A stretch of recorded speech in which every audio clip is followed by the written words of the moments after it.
Avengers, the Kang Dynasty might still be a little bit of a ways off, but that doesn't mean we're not gonna get our fill of Kang in various other appearances. Of course, Ant-Man Quantumania, and Loki Season 2 next year. So in a recent interview, Jonathan Majors, aka Kang himself, opens up about different variants we can expect, and he confirms the warrior version of Kang is coming.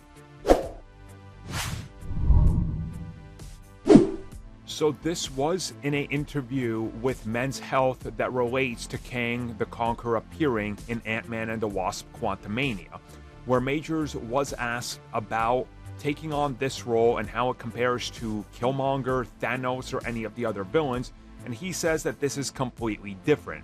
But then they talked a little bit about the conditioning, the strength training, and everything that Majors has been going through, and here they reveal that the training for this role was different than the previous roles.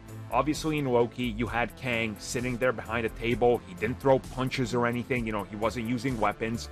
It was a different version. What we're going to get in Season 2 is probably different than what we get in the Kang Dynasty. But confirming that Ant-Man Quantumania, we get Warrior Kang.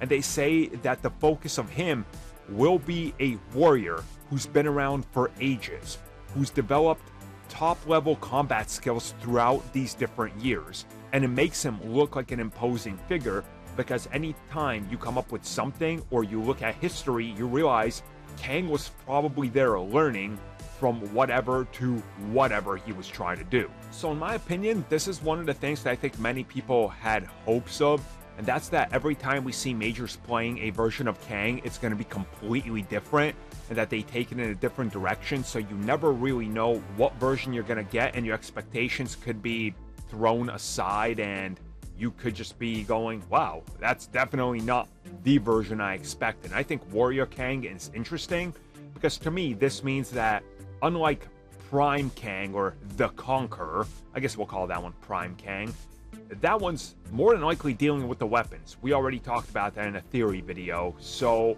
this Kang has to be different and going after different goals. Mastering all sorts of arts of fighting and being a true warrior.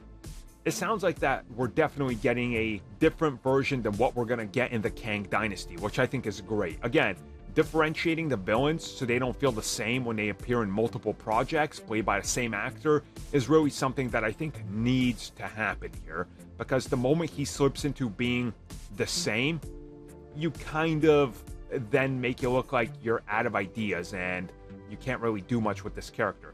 Again, he's lived in every possible multiverse out there. Yeah, there's going to be some versions that are really different. A pure warrior one sounds pretty awesome.